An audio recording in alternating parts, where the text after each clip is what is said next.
Hello, lovely soul, and welcome to this behind the scenes video. It's part of my behind the scenes series where I look at an angel message and card interpretation that I have given that week and I go behind the scenes. Basically, we focus on something that I have done in that card interpretation, maybe something I haven't done, or how I have interpreted the card. So this week, the card that we are looking at comes from the deck from Amanda Lovelace. Believe in your own magic. And the card that we looked at was this card, Nostalgia.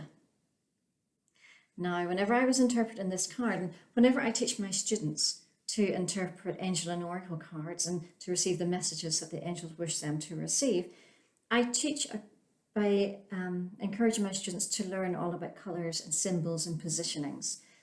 So how I interpret a card is by looking at the card, spending a few seconds, just a few seconds, not a few minutes, just a few seconds, looking at the card to see what pops up, what catches my eye first and foremost. And that's why I use cards that are, and decks of cards that are so full of symbolism, because I like something to catch my eye, because then I know that whenever something has caught my eye, that is what I am being invited to interpret, and that is through those symbols and colours that the message from the angels will come through.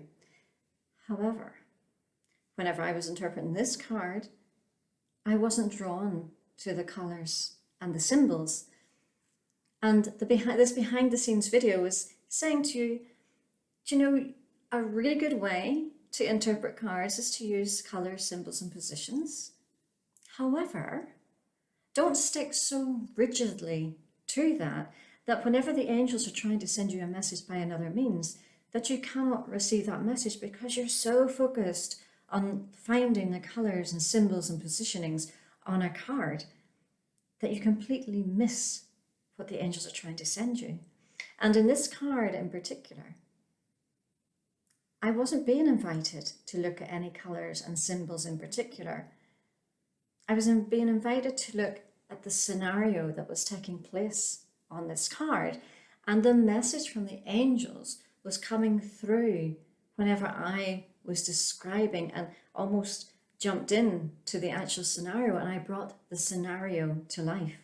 That's how I got the message for this card.